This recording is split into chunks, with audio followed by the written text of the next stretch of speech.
I need to read the transcript file first before writing the new story. Now I have everything. Let me write the new story. Every morning in Toronto, the cold had a way of reaching into your bones before you even opened your eyes. Nadia Asante knew this better than anyone. She knew it the way she knew the sound of the 7:15 Eglinton bus, the way she knew which floorboards in her apartment groaned when she stepped on them at 5 a.m., trying not to wake her uncle. She knew the cold of Toronto, the way a woman who had been surviving it for 3 years, without enough winter coat, knew it. In her shoulders, in her jaw, in the place behind her sternum that never quite thawed. But at 5:30 every morning, she lit the burners, and the cold stopped mattering. Nadia's food stand was 3 folding tables pushed together under a white pop-up canopy, parked 6 days a week at the mouth of Kensington Market, right where the tourists turned off Augusta Avenue, looking for something real. The sign above the canopy, hand-painted in green and gold by Nadia herself the first week she set up, read, "Ama's Table, West African Home Cooking." It had been up for 2 years. The paint was fading at the corners. She had never repainted it because the fading felt like proof that she had been there long enough to wear something out. She made suya-spiced chicken thighs that people drove in from Scarborough to eat, egusi soup so thick and fragrant that the steam clouded your glasses, coconut jollof rice that was simultaneously the most Toronto thing and the most Ghanaian thing you could put in your mouth. Fried kelewele, dusted with ginger and cloves, warm enough in your palm that you forgot it was November. Everything she cooked came from her grandmother's hands. Not her grandmother's recipes, her grandmother's hands. Nadia had learned to cook not from written notes or measurements, but from standing beside Grandma Ifua in the kitchen in Kumasi, watching her palms, the way they moved, the way they paused, the way they pressed into dough or lifted a lid and tilted it, just so to let the steam breathe out. Grandma Ifua never measured anything. She tasted and adjusted and tasted again, and Nadia had stood at her hip until she understood why. "Food is not made in the pot," Grandma Ifua used to say. "Food is made in here." She would press 2 fingers to the left side of her chest. The pot only borrows what you put inside it. Whatever lives in your heart goes into the food. That is why a hungry cook makes a thin soup. Nadia was not a hungry cook. She was a cook who was hungry. There was a difference. Her uncle Kweku was 64 years old. He had come to Toronto from Accra in 1991 with a degree in electrical engineering and enough English to get by. And he had built a life here, slow and honest, the kind of life that asked nothing from no one and gave what it had. He had worked for 22 years at an electrical contracting company in Etobicoke, fixed industrial wiring in factories and office buildings, saved money, sent money home, brought Nadia over when her parents died in 2021. A car accident outside Kumasi. A rainy road, a truck driver who fell asleep. 2 weeks of rain and then the phone call that changed everything. "Come to Canada," Kweku had said. "Come to me. I have room." She came. She was 31 years old, newly widowed from a grief too large to live inside. And she came to Toronto with 1 suitcase and her grandmother's voice in her head, repeating the same thing over and over. "You are still growing. The sun is coming. You just cannot see it yet." 3 months after Nadia arrived, Kweku had a stroke. He survived. He was lucky in that narrow, terrifying way that survival sometimes presents itself. More luck than you deserved, less than you needed. He came home from the hospital with weakness on his left side, a speech pattern that sometimes lagged a half second behind his thoughts, and a spirit that was still entirely Kweku. Proud, stubborn, funny in that quiet Ghanaian way that required you to be paying attention to catch the joke. He could not work. His doctor was clear about that. The physical demands of his job were gone. He had disability support, but it barely covered rent. His savings, meant for retirement, became the bridge they both walked across, hoping it held long enough. Nadia had been working as a prep cook at a restaurant on College Street. Decent money, terrible hours. A chef who called her spices too strong and her food too foreign, as if she were cooking for him. When Kweku came home from the hospital, she did the math on her pay and his disability and the rent and the medication, and it didn't work. The numbers refused to cooperate, so she quit. She took $1,200 from savings, spent 3 weeks testing recipes until she was satisfied, bought 2 folding tables, a canopy, the best portable burners she could afford, and set up on Augusta Avenue on a Tuesday in March. She told Kweku she had taken a better job. He did not ask her why she left for work at 5 a.m. every day and came home smelling of palm oil and chili. He was Kweku. He knew. He never said anything. That was his mercy. Most days, Nadia made enough to cover ingredients and restock and still clear $200 by evening. Some days more. Some days she came home with $50 and a headache, and the specific exhaustion of a woman who has been standing on concrete for 12 hours. But she cooked every day, and every evening she saved her last plate for herself. Whatever was left from the day's menu, usually something scraped together from the pot bottoms, but hot and good and hers. Until the Tuesday in October that she didn't. He had been sitting on the bench across the street for most of the afternoon. Not the bench tourists sat on to rest their shopping bags. The bench at the back of the little park strip on Augusta, the one half hidden by the hedge that nobody maintained. She had noticed him at noon, then at 2, then at 4. He didn't pace. He didn't ask anyone for anything.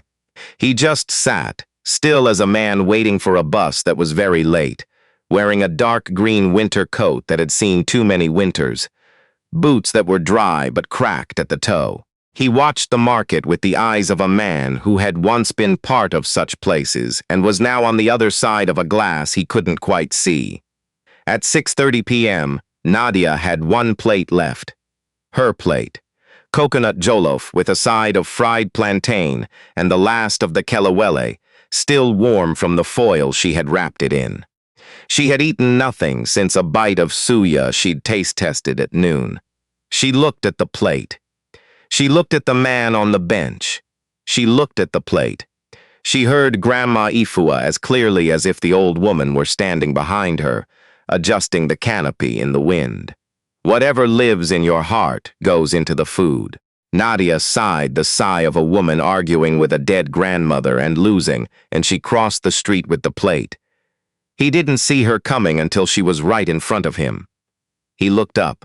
She put the plate on the bench beside him, left space so he didn't have to shift over. "It's getting cold," she said. "Not talking about the food. You should eat something." He looked at the plate. He looked at her. He had a long, angular face, the kind that age had made interesting rather than simply old. She put him at 60, maybe older, dark-skinned, salt and pepper beard close-cropped, eyes that were the particular shade of brown that looks almost amber in low light. There was nothing vacant in them. He was very much present. "That's your dinner," he said. His accent was Nigerian, she thought. Lagos, maybe. The kind of accent that had been softened by years elsewhere but hadn't disappeared. "I have more at home," Nadia said, which was a small lie but not a large one. She had eggs. She could make eggs. He studied her for a moment. "Why?" She shrugged. "You've been sitting there since noon and you haven't moved. Where else is the food going to go?" Something crossed his face. A small seismic shift. Something cracking slightly open that had been sealed for a while. He looked down at the plate, then back at her. "Thank you," he said quietly. "I'm Nadia." He looked at the plate again. "Benjamin. Eat it while it's warm, Benjamin. The kelewele, especially. It gets rubbery when it's cold." She walked back across the street and began breaking down her stand. When she glanced back, he was eating. Carefully, like someone who understood that food meant something. Her stomach growled the whole bus ride home. She made eggs. Benjamin came back the next day. Same bench, same stillness, same watching. At 6:30, Nadia brought the last plate across the street. He took it with both hands, the way people in West African households are taught to receive things, and she thought, there is something about this man. She didn't know what yet. By the end of the first week, it was a pattern. By the end of the second, it was something closer to a friendship, the kind that builds itself out of small conversations and shared silences without anyone deciding to build it. They talked about food first, because food was what they had between them. He told her the Kalawela reminded him of a woman who sold it outside his secondary school in Port Harcourt. She told him about Grandma Ifua, about standing in the kitchen in Kumasi, learning to cook by watching hands. He said his mother had been the same way, that she believed written recipes were for people who didn't trust themselves enough to taste. She asked about his family. He paused in the way people pause when the answer is complicated. A daughter, he said. In Vancouver. We don't talk much. Why not? Another pause. Longer. Because I was not available when I should have been. You can't ask for attention you didn't give. She didn't push. She understood the weight behind those words, the specific weight of time you can't get back. He asked about Kweku. She told him about the stroke, about the disability support, about the math that didn't work. She told him about quitting the restaurant and not being entirely sorry. She did not tell him that she sometimes went to bed with a headache from not eating enough because he had her last plate, and there was something in his eyes when he ate that made it worth it. He noticed anyway. On the 15th day, he said, "You didn't eat again today. I'm fine. You said the same thing yesterday. I'm fine in a 2-day recurring way." He looked at her. "You give away your last meal every evening. Do you understand what that means?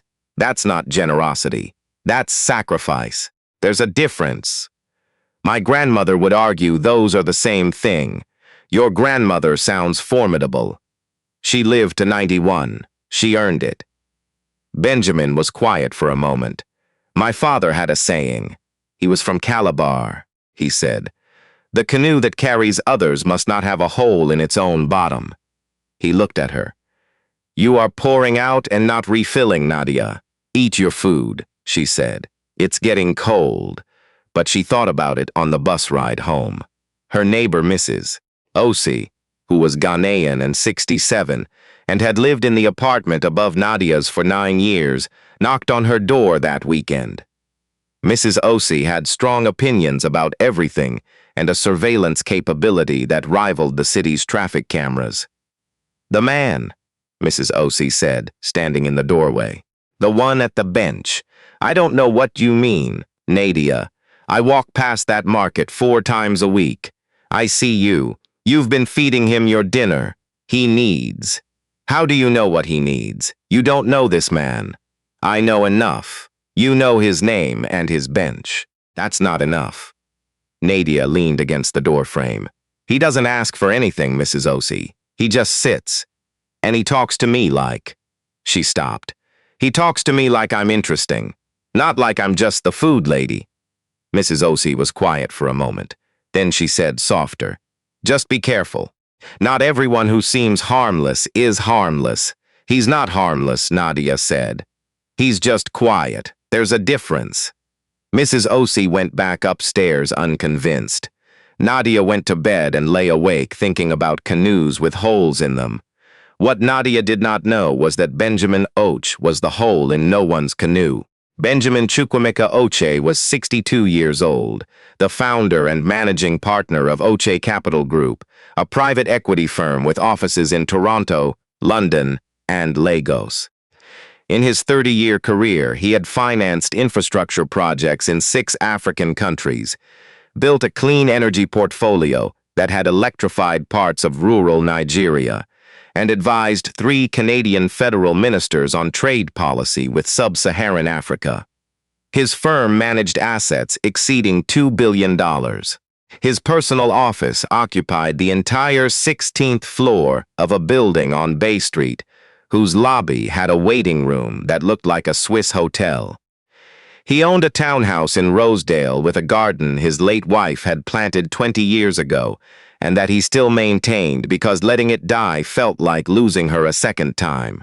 His wife, Abike, had died of ovarian cancer 7 years ago, 14 months after diagnosis. He had been with her every day of those 14 months. He had held her hand on the last day. He had not known how to hold his own life after that. He had been good at grief in the way that high-functioning people are good at grief. By working. By staying inside the structure of purpose so that the absence inside him didn't have open space to expand into. For 7 years he had worked, and the absence had expanded anyway, slow and quiet, the way water finds the crack in the foundation, whether you acknowledge it or not. He had tried his best at connection. His daughter, Adore, lived in Vancouver with her husband and their 2 small children. They had grown distant over the years of Benjamin's workaholic marriage and Abike's illness. Not a dramatic rupture, just a gradual drift, the kind that happens when everyone is surviving something too large to talk about. He called her every few weeks. Their conversations were polite and short. He had grandchildren he had met twice.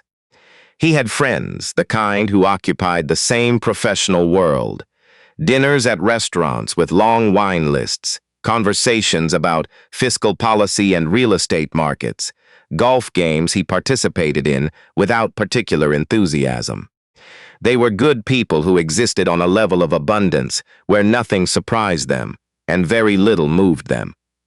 His doctor had told him, 6 months ago, at his annual physical, while reviewing blood work that was technically fine, but told a particular story. "Benjamin, what are you doing outside of work? What feeds you?" He had stared at his doctor. "Feeds me, not gives you life. Not function, life." He had not had an answer. He had a business partner, Emeka Adaji, who had been with him since the beginning. Emeka was sharp, loyal, and possessed of the particular quality that distinguishes a true partner from an employee. He told Benjamin the truth, even when the truth was unwelcome. One evening at Benjamin's office, staying late over a deal structure, Emeka had looked at him across the boardroom table and said, "You know what your problem is." Benjamin had looked up from the contract. "I wasn't aware I had one." "You're rich and you're lonely, and you've convinced yourself those 2 things cancel each other out." Benjamin had said nothing. "Do you know why no one truly sees you? Because you only show people the version of yourself that has answers. The version that manages and structures and deploys. You don't show anyone the Benjamin who doesn't know what to do. So no one knows him, including you." Emeka had closed his own folder. "Go somewhere without your name, sit somewhere without your title. See what's left." Benjamin had thought about this for 2 weeks. Then he had put on an old winter coat. He had found it in the basement, left over from a decade ago, and he had taken the subway to Kensington Market on a Tuesday in October because his mother, before she died, had told him that the truest version of any city was its food markets, where ordinary people go to feed themselves and each other. He had sat down on the bench to watch. He had still been sitting there at 6:30 p.m. when a woman with palm oil on her apron and tiredness in her eyes brought him a plate she couldn't afford to give. While Benjamin was sitting on the bench learning something he had forgotten, a man named Reg Sutherland was making plans. Reginald Sutherland was 49 years old. He was a property developer. Not a large one. He did not have the capital for large, but an aggressive one in the narrow corridor of semi-commercial real estate he had carved out in the West End of Toronto over 15 years.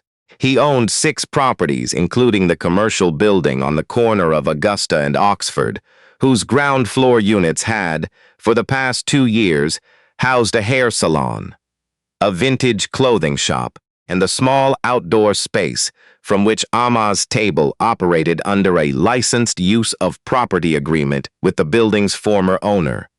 Reg had bought the building 8 months ago.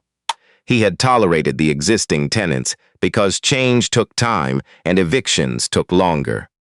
But now a chain coffee franchise had approached him about the ground floor corner unit.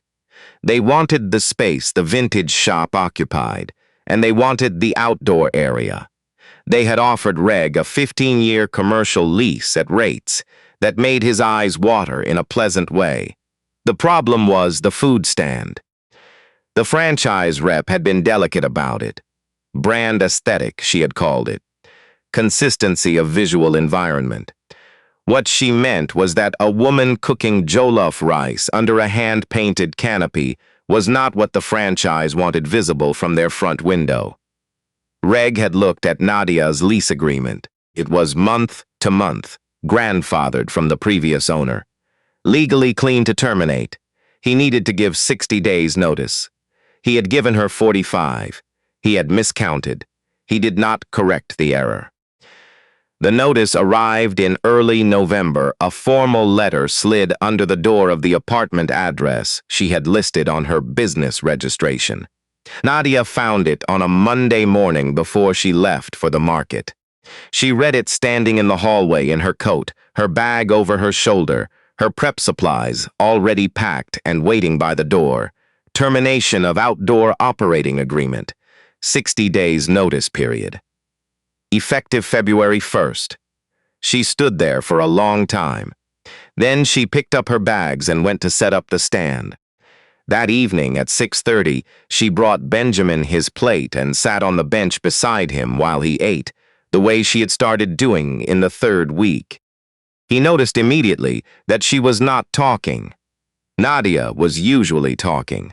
She talked the way her grandmother cooked, steadily, with purpose, pausing only to taste and adjust. "Tell me," he said. She told him about the letter, about the developer, about the lease being month to month, and how she had known, technically, that this was always the risk. But knowing and experiencing are different countries, and the border between them is not seen. She told him about the math, that she could not afford a standalone commercial kitchen rental. That commissary kitchen spaces in Toronto ran $1,200 to $2,000 a month minimum, on top of ingredients and licensing. That she had looked at them before, and the numbers hadn't worked then, and they hadn't magically improved. She told him that she had been thinking about Kwaku, about what his face would do if she told him, about how she had lied to him for 2 years, about having a steady job, and this would be the unraveling of that lie in the worst possible way. Benjamin ate slowly and listened to all of it. Then he said, "What would you do with a real kitchen?" Nadia looked at him. "What? If you had a proper commercial kitchen, full equipment, licensed, legal, what would you do?" She laughed, a short, unhappy sound. "Benjamin, that's not. I'm asking what you would do with it."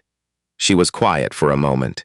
When she finally spoke, her voice had a different quality in it, softer, more careful, the voice of someone handling something fragile. "I would expand the menu. My grandmother had 40 recipes I only know half of. I'd learn the rest." She paused. "I'd hire from the neighborhood. There are a lot of people in this market who need work that accommodates their lives. Parents, people with unstable hours, people learning English. Good work, not gig work." Another pause. "I'd keep the prices where they are. This neighborhood feeds itself here. It doesn't have money for fine dining. And I'd keep the last plate free, every day, for whoever needs it, no questions." Benjamin looked at her sideways. "The last plate, my grandmother's rule.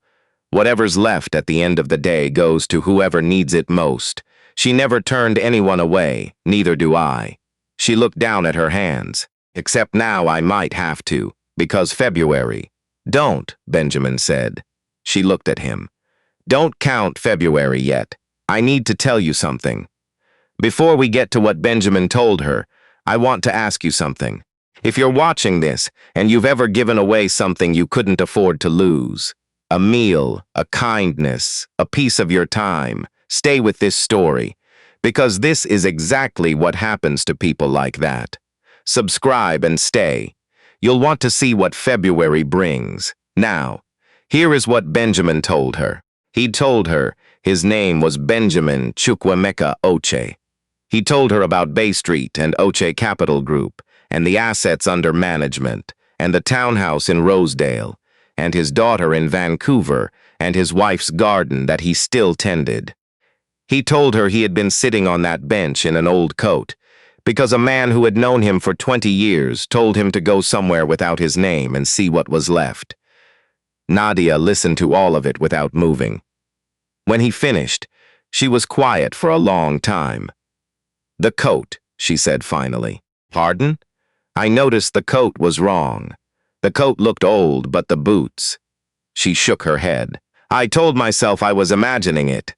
"You weren't imagining it." Another long silence.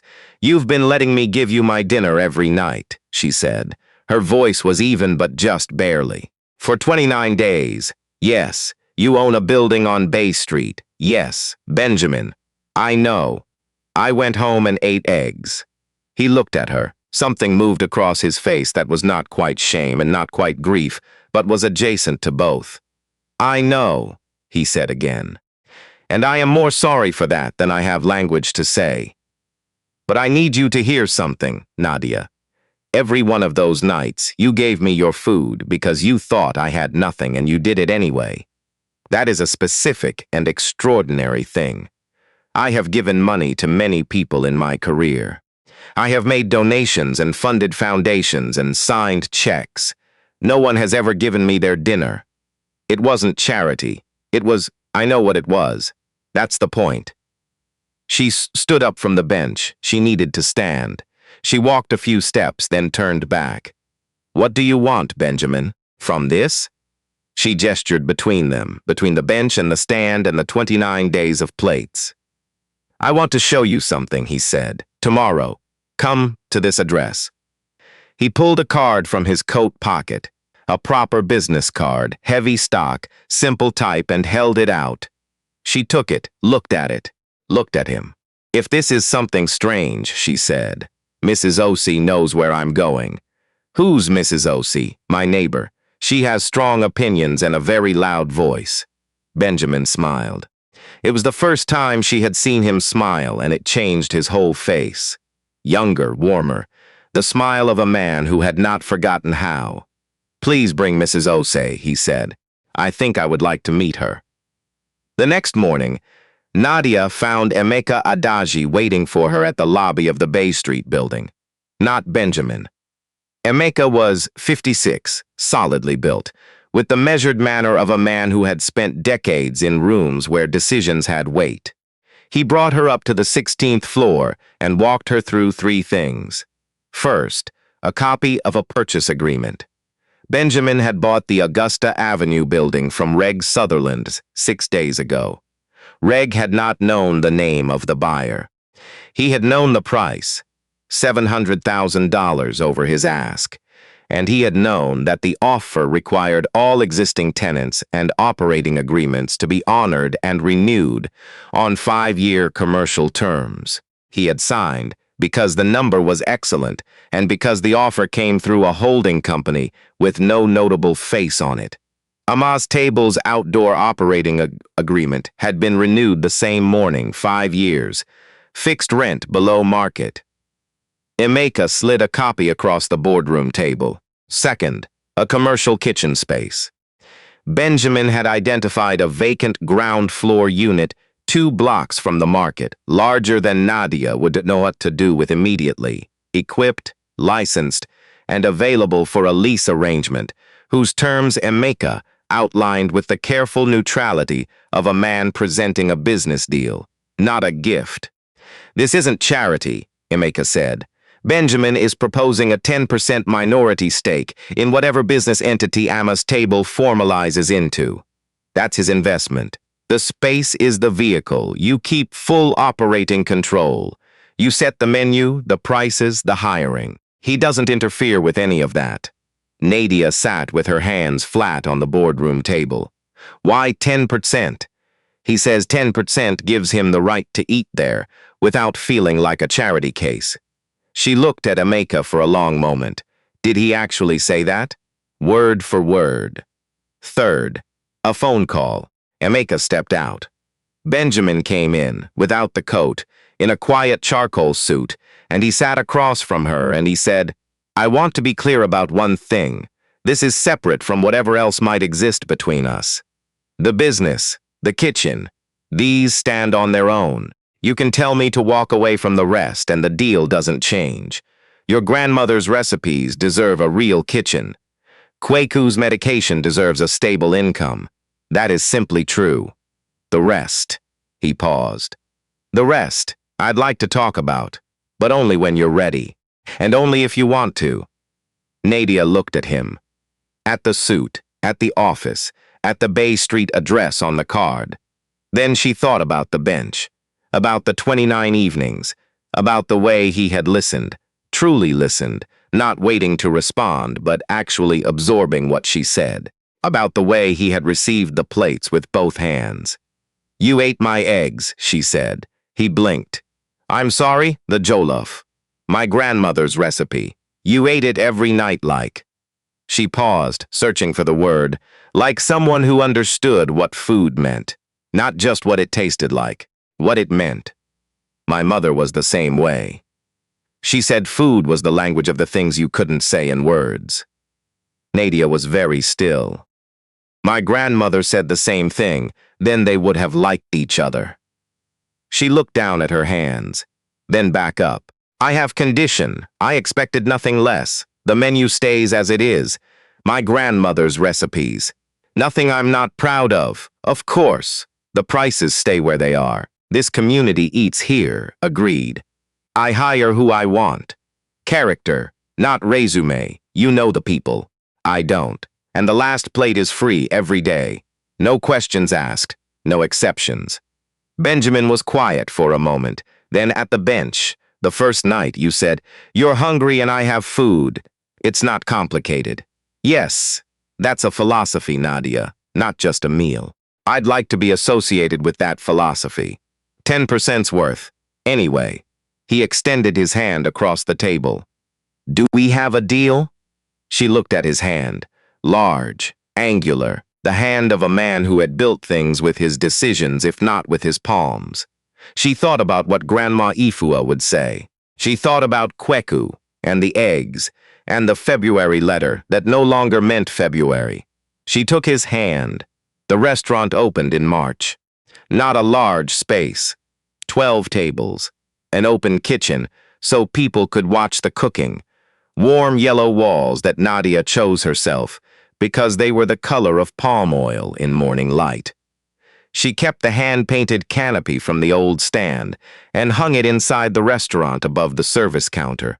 Ama's table, it read. The paint faded at the corners. Proof.